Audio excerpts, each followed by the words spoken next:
Well.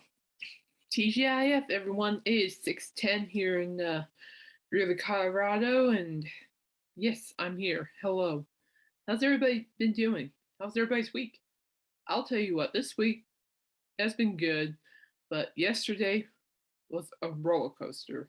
And what I mean by a roller coaster, I mean more like a heart attack city because Smokey, the eldest dog, took turn for the worst. And man, I cannot tell you how much emotions rolled through me. And so, and before you guys think, oh my gosh, is she okay? Did she get put down? The answer is no, she's fine. She didn't get put down or anything. No, no, no. So what happened was Smokey took a bad tumble off the stairs by herself. She was just being this old Aaron Jack dog, and she gets those zoomies. And dog lovers, you know exactly what I'm talking about. She gets these zoomies and zoom, zoom, zoom. It sounds like a stampede, rumble, rumble, rumble, rumble. And she fell off the stairs. And then Friday morning, I noticed that she wasn't moving at all. And she would not put any weight on any of her legs. It scared me to death. And so called the vet, and apparently Thursday is the vet's surgery day, and that's okay. There are animals that have to get fixed, but she was nice enough to fit Smokey in her schedule, and so she gave Smokey a thing of pain pills. And for 5 to 7 days, we have to give her pain pills, and she's been responding a lot better with that. I mean, oh, you guys should see me. Like, oh, geez, probably till before I left for Ames. I was like a mess. Like, oh, I'm not ready yet. I'm not ready yet. I'm not ready with Smokey. I prayed so hard, going, Lord, please don't let anything happen to Smokey. I'm not ready yet. And and it just kind of occurred to me, as any kind of animal owner, we're never ready to say goodbye to our babies. We're never gonna be ready. And I think, for me personally, the reason why, I was a wreck is because she's my girl. She and I go way back. Smokey and I, we go way back. She puts up with my shenanigans. I put up with hers frequently. I don't know. Right before I actually turned on this podcast, she gave me her attitude. I'm don't be giving me attitude, Missy. And then she starts sassy barking at me. I'm like, don't be barking at me, Missy. But I wouldn't have any other way. I'd rather be arguing with her than feeling sad. But as animal owners, when we get an animal or we have animals, we kind of set up ourselves for the inevitable. So we put ourselves in that spot. But I'm just thankful, and I thank God every day to that she's okay. Then I went back over to Ames, and that was fun. Got to see some peeps over there, hang out with my peeps. I didn't go to the music area. First because everything was timed. So I don't know, maybe when it's warmer and nicer, I'll go. But it was nice. It wore me out. I was thinking about coming on doing the podcast, but oh, you guys should see my face. I was just worn out. That was probably the most walking I have ever done with my knees. So therefore, my knees will be stable enough for the Greeley Stampede. That's right. Might take a lot out of me, but I'll be ready for it. Oh, speaking of the Greeley Stampede, we'll do shout outs after I tell you guys a couple of things. So about the Greeley Stampede, they actually finalized a date to release their lineup for this summer's concert series, and it will be Tuesday. To be exact, it will be Tuesday.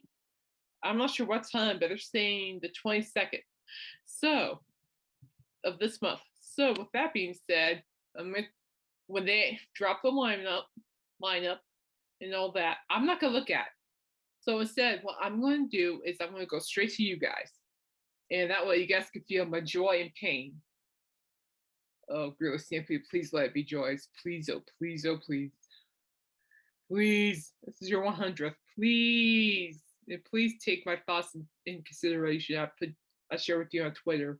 Please. Yeah, so I'll be on here uploading that for you guys so you guys can see. Oh, there better be some good concerts. I really want to go to concerts really, really bad. then and making Dolan's, he's been talking about that monkey store, and I keep getting excited every time I hear about it. I sincerely hope I can make it or even see it for that matter. And he actually announced that he's already going through his monkeys archives so he can show people stuff. And so I'm excited. I mean, I'm a research dork, especially when it comes to music, and I think it'll be fun just to watch, just, just to see what he found in the archives. I can find a lot, but I'm pretty sure he has more knowledge than I do. And oh, I hope I catch that tour. Oh, if that tour ends up at a Stampede, I'll be one happy puppy. Oh yeah, very very happy. Totally. I mean, I'm lucky sure too, for sure. Yes, yes, yes, yes. So in other news, excuse me, sorry, that was me moving my elbows, crabby elbows, nothing new.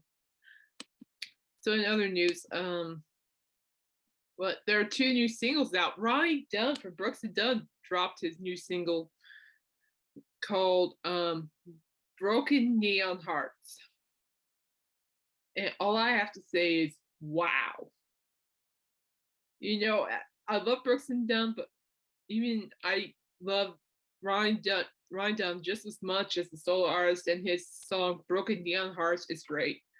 It's not ballad by any means. It's nothing but honky tonk country, people. Yeah, so it is great. I love it. Look it up. Broken Neon Hearts by Ronnie Dunn. And if you do listen to the song, please let me know what you think about. I'm curious to hear your thoughts. And then another country singer by the name of Jon Pardi, which by the way, he's really good. He was supposed to show up at our Stampede. Was it last 4th of July or the 4th of July? No, it was last 4th of July. But he had to cancel because he lost his voice, and so he had to cancel all the shows and be on Voice Rest. And but anyway, he's a great performer. Definitely one of the performers I wouldn't mind seeing live personally. And he's all country, all country. His voice is great. But anyway, his new song is called "Last Night Lonely," and oh my goodness, that's just another good, great one. It's enjoyable to listen to these artists come out, like create this new music, and you turn it on and your mind just gets dazzled by the sound of the instrumentation and vocals and the lyrics. It's just awesome. And that's what both Ryan Dunn and Jon Pardi did with my mind when I listened to the new songs. So anyway, the song is by Jon Pardi, Jonpardi, and the song is titled Last Night Lonely. It's also like a honky tonk country-ish, definitely country-ish vibe. So check it out. Well, while you can, great stuff. I enjoyed very much so. And how about them Los Angeles Rams taking home the Super Bowl? I'm loving it. I'll tell you what, the Super Bowl was fun because the house was divided. Pretty much, it was like us ladies rooted for the Rams. The men rooted for the Bengals. Now, I mean, yes, I could have gone to the Bengals side for obvious reasons, but I'm California born and I stay true to my roots.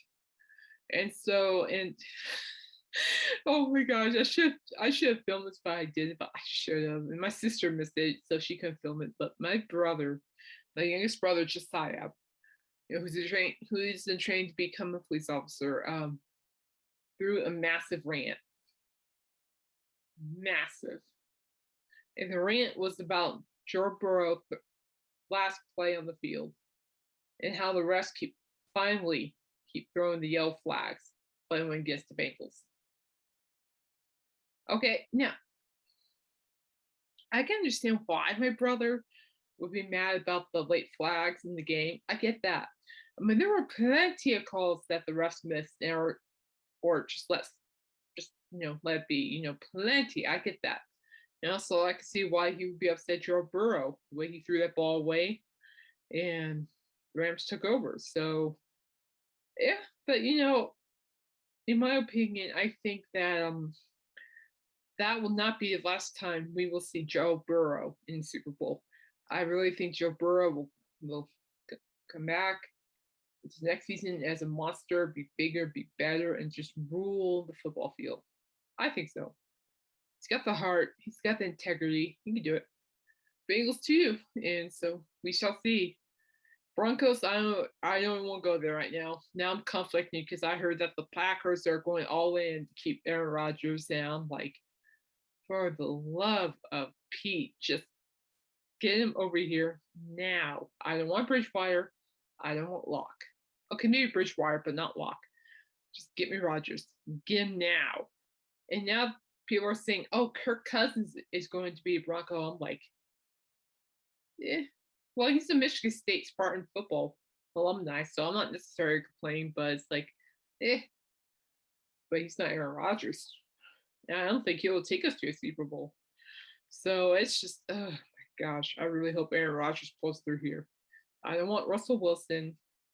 I don't want Carson Wentz.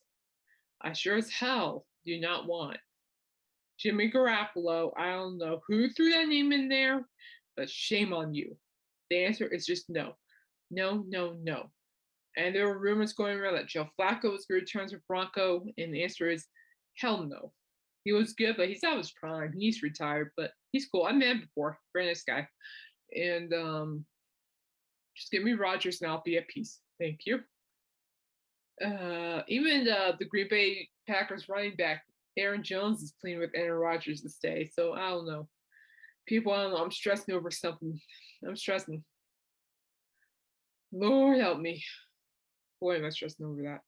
And of course, you got Major League Baseball that spring training has been halted till I think March 5th because owners cannot agree on certain things, and because of that, the Major League Baseball is on a lockout. So there may not be spring training, and there may not be a regular season of baseball, which, by the way, is inane. I like baseball. I play fantasy baseball. I've been doing a couple mock drafts, and I do enjoy watching baseball. I don't know what I'll do if there isn't any baseball. I mean, my football's gone. I have to sit down for the next couple lonely months without football. You know how hard that is? So now you're telling me that baseball might not happen? You're killing me. You're killing me, Smalls. You're killing me. And then what? But then again, too, you have March Madness popping up pretty soon, and so I'm ready for that. I'm ready to fill out my bracket. That's right, bracket. Woo-hoo. Come on, San Diego State University and Michigan State. Let's go. So it should be interesting. And other than that, I think that's all I got for that right now. To be perfectly honest. Oh, worse than me. But anyway, so now to the shout outs. So first shout out goes to my sister-in-law, Stephanie Stoddard. Sorry. And she has her own Facebook business called Luca and Lily Boutique. And although Valentine's Day just ended, which, by the way, I hope everyone had a lovely Valentine's Day, or for me, single awareness days. And she did, and so I'm pretty sure she'll I'm pretty sure she'll be getting some new stuff in her store soon. But reach out to her. If you have any, she's great with the arts and crafts. Don't reach out to her, talk to her. And she's very smart. She's a very smart person. And great cook too. Only a couple months away from seafood, people. Woohoo! And then there goes to my friend Mac Jameson. He keeps writing these stories on his the dwarventale.wordpress.com. Check it out. Gifted writer. And he's just fun. He's still quiet a lot, but he's around.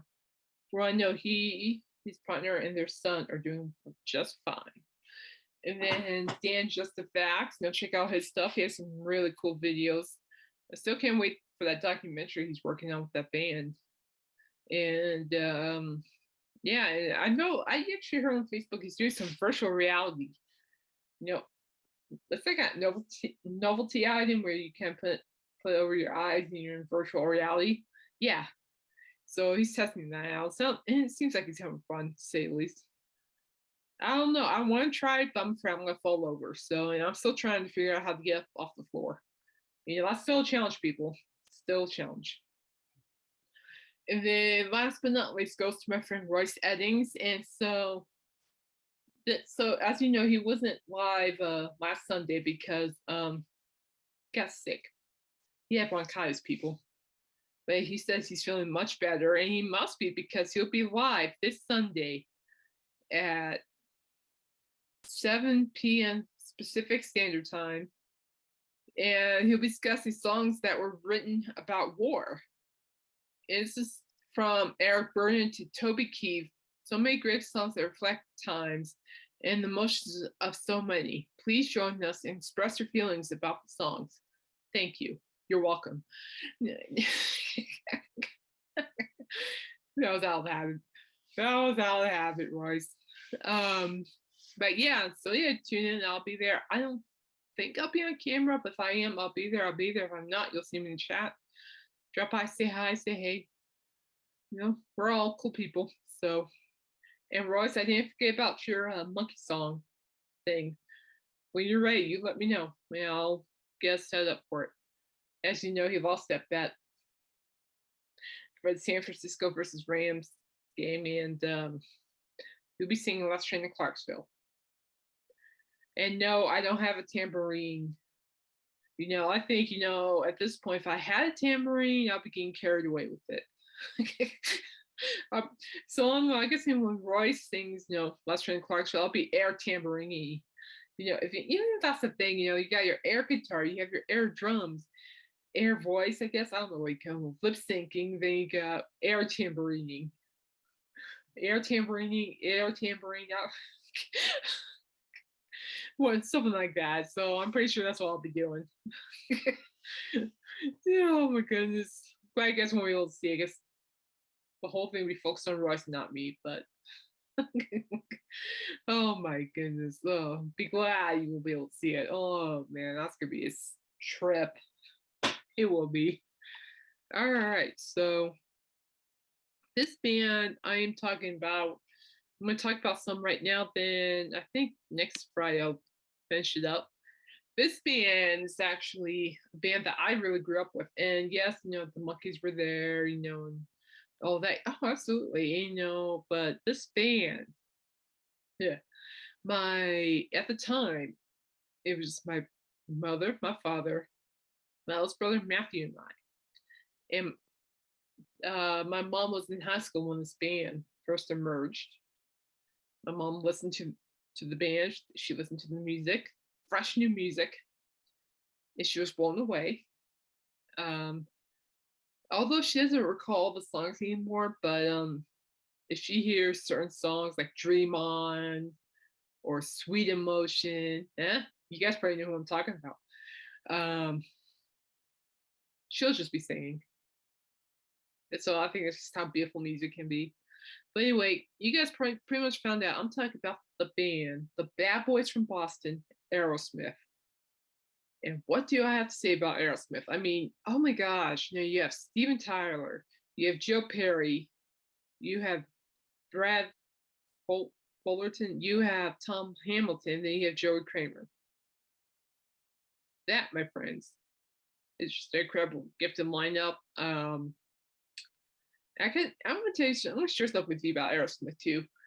And because my mom, you know, was in high school when they first, you know, appeared as band and dropped their first music or single for that matter, because of my mom being in that time, I literally have grown up with Aerosmith. My eldest brother and I, we grew up with Aerosmith. You know, I mean, yeah, I mean, yeah, okay, it's like it put it like in like way of like me growing up with the Monkees, okay, but that was just totally on me. This is totally on my mom. So if you really think about it, I remember being 6 years old and hearing the bum, dun, dun, dun, dun, bum, dun, dun, dun, dun, dun, bum, bum, bum, bum, you know, and or the keyboard playing to Dream On, you know. So I remember a lot. And so this band means a lot to me because I just grew up listening to Soul. I was like 6 years old. And I'll tell you what, they really made a splash with their music. And boy, do they have a story to tell. I mean, if you look out throughout their history of music, it's remarkable. I mean, yeah, sure, they're druggies. They did a lot of drugs, a lot of stints in and out of rehab. But even if they were high on drugs or they're not, their music's just superb. I mean, their very first album, uh, Get Your Wings. Nope, that's not it. Their first album, Aerosmith, excuse me. Sorry. Their first album, self-titled album, Aerosmith, just made its debut in January 5th, 1973 by Columbia Records. And Dream On, initially released as a single in 1973, became an American top 10 hit when re-released in December 1975. Now, it was really interesting. Man, I really like their earlier stuff too. I mean, I like their older stuff as well, but their earlier stuff is just nostalgic. Just absolutely nostalgic. I mean, gee whiz. Like the song Kings and Queens, the Kings and Queens. It's just their early stuff. There's just something about it, the way they crafted their music, the way Steven Tyler, like carried himself, and you carried the band, the way Brad and Joe would strum their guitars, Brad with his bass guitar and Joey with his drums. It's just everything about it. It's like, in my opinion, it's what my friend Jeff Davidson said. They're like Americana rock. I agree with that. I really do think they are in some ways. But man, and to think about too, I tend to think Aerosmith, just like Bon Jovi, I don't think, or even Monkeys for that matter, I don't think Aerosmith was ready for the impact, that they're about to make with their music. They were just determined to be this band, this wild, crazy, just crazy good rock band.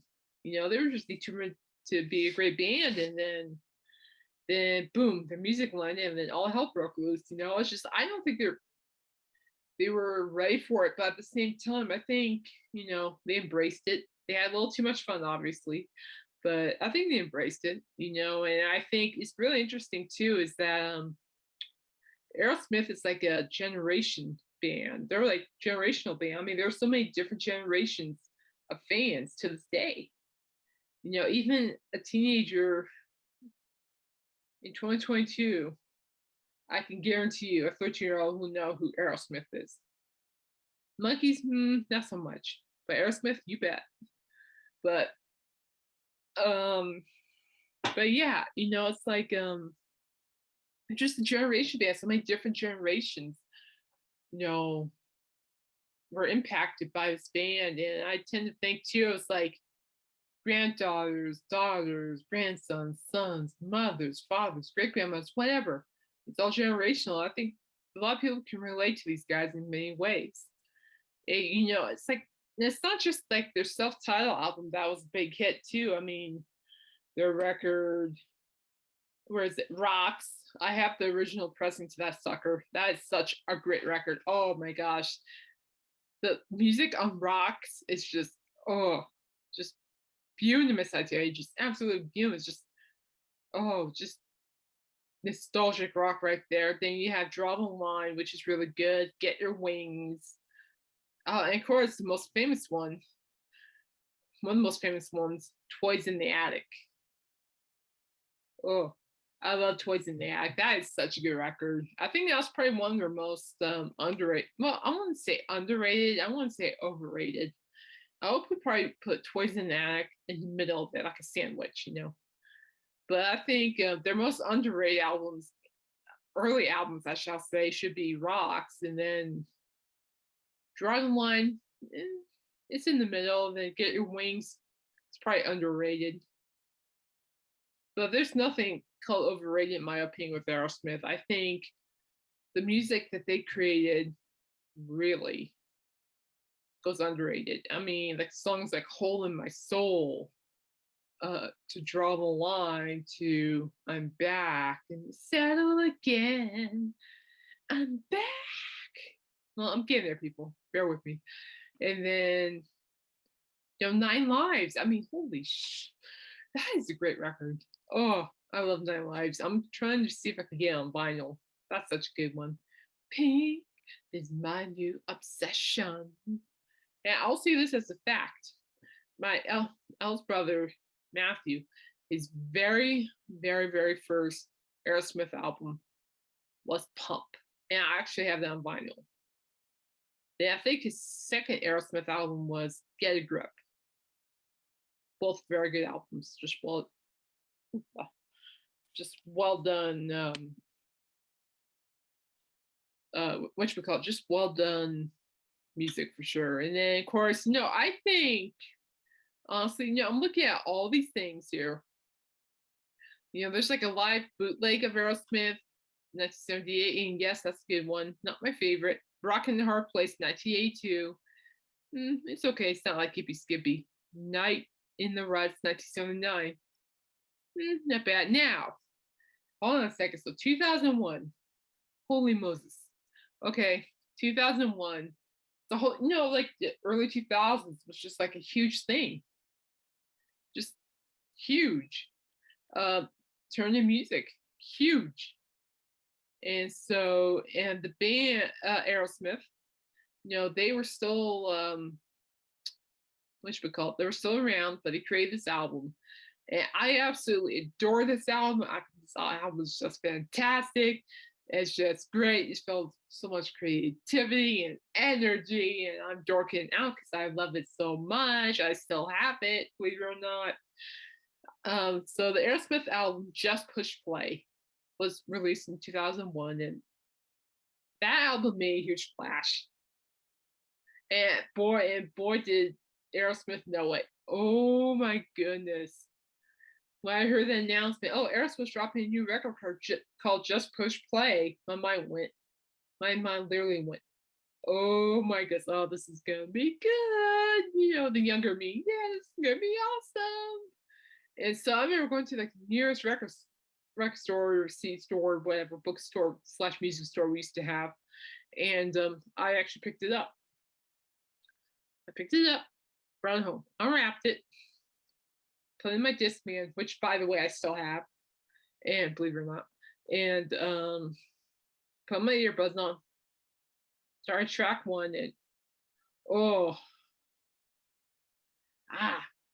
just genuine music, people, genuine.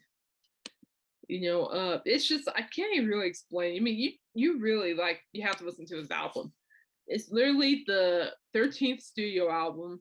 It was released March 5th, 2001. And it's Beyond Beautiful. I just had to look it up. It was on my tongue, but Beyond Beautiful. Oh my goodness. Oh, the way Steven sings that song.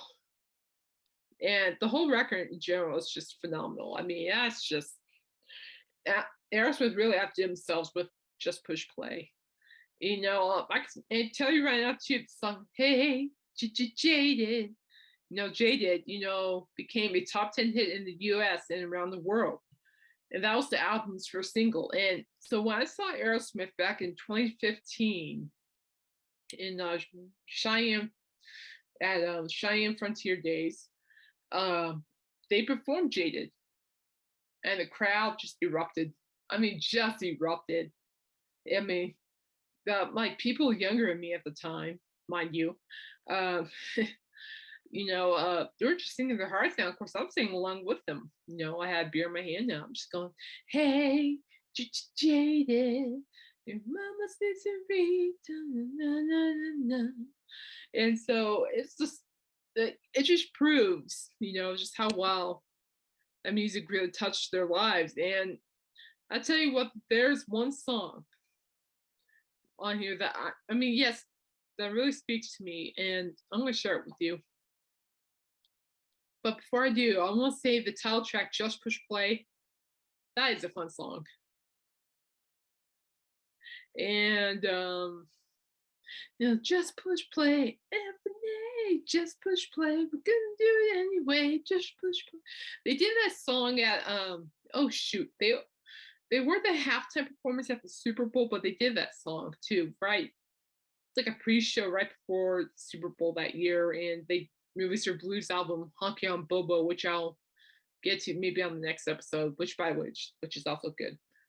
But anyway, that title track's just phenomenal. But then again, the whole record is just brilliant. So if you look up Aerosmith, just push play, you'd be amazed.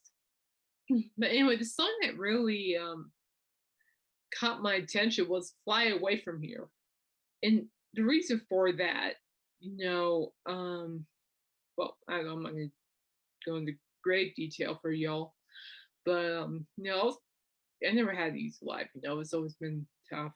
I mean, I had a good life. My parents provided. It's fine.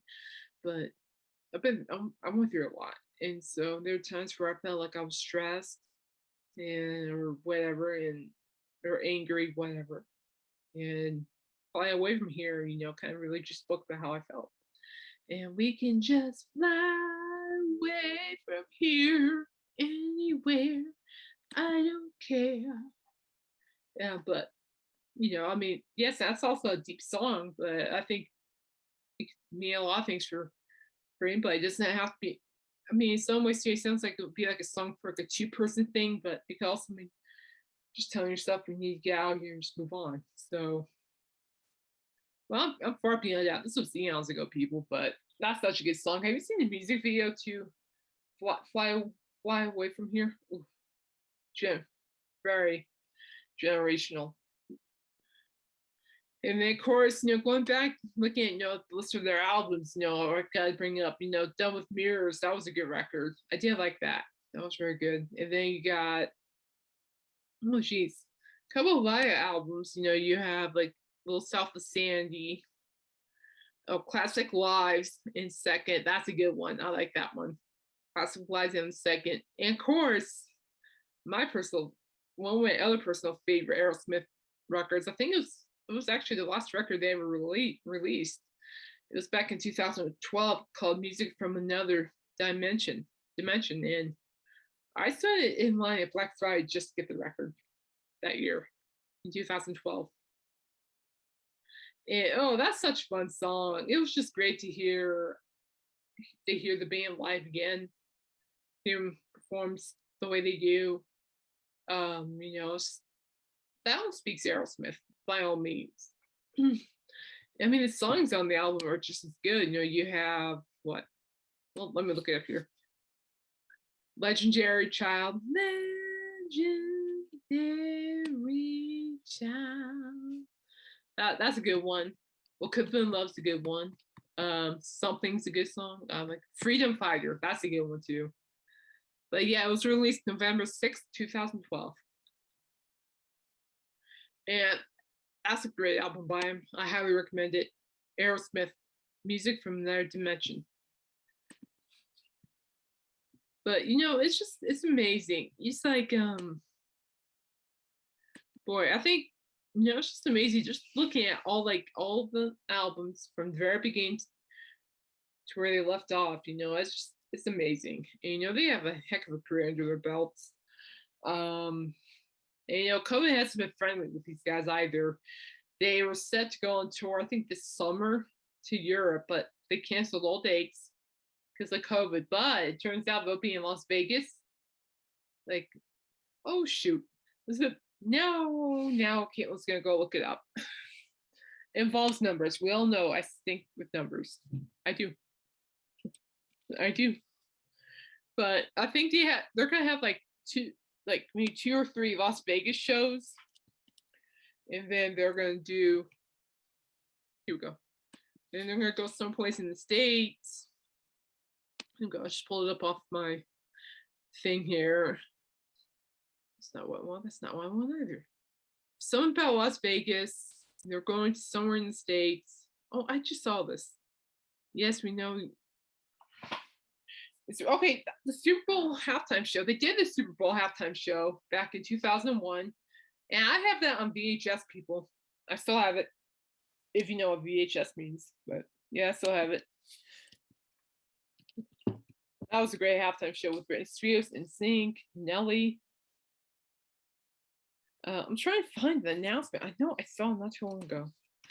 And so yeah, Aerosmith Las Vegas 2022. Aerosmith are returning to the strip for 2022 Las Vegas Residency, and tickets for all shows are on sale now. You know what? Let's just see how much a ticket costs. Like I'm gonna go, but let's just see how much it costs.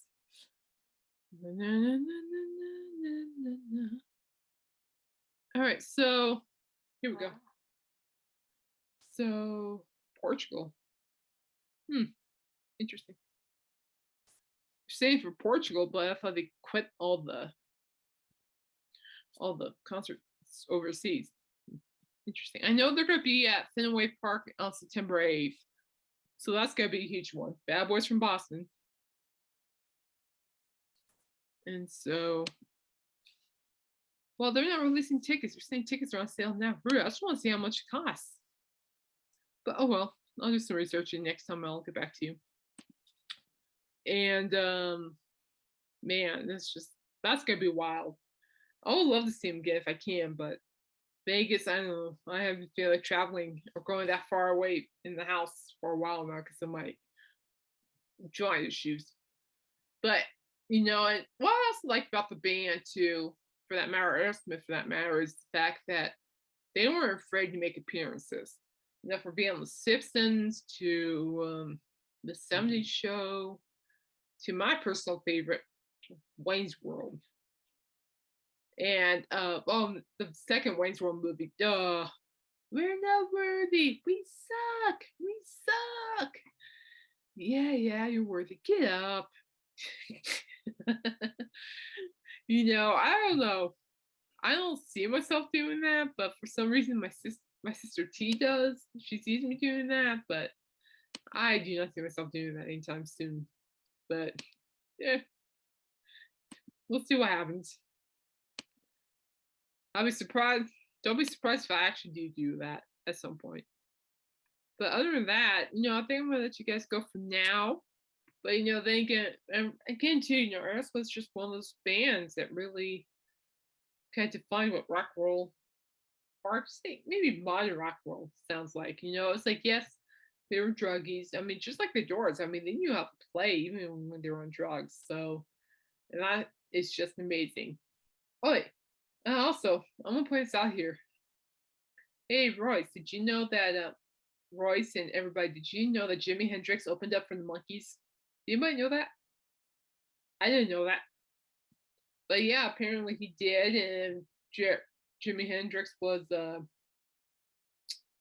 was he doing? He was just playing his guitar, you know, being Jimmy, and people in the crowd were going, "We want Davy, we want Davy," and Jimmy got so mad at that, he picked up his guitar and flung it across the stage, and the guitar was so plugged into the amp, so he flung the guitar and just left the stage, and that was the last time anybody in the Monkees ever saw Jimi Hendrix.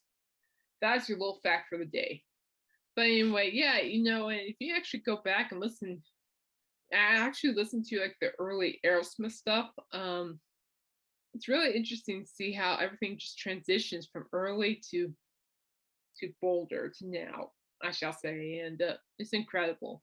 So next Friday, I'll talk about their blues album Honky Tonk Bobo, which Honky Tonk Bobo, oh, that's a great record. I love blues music, love it. I still have the CD too. I have like a huge bin full two of CDs in a storage room, so guarantee you it's in there.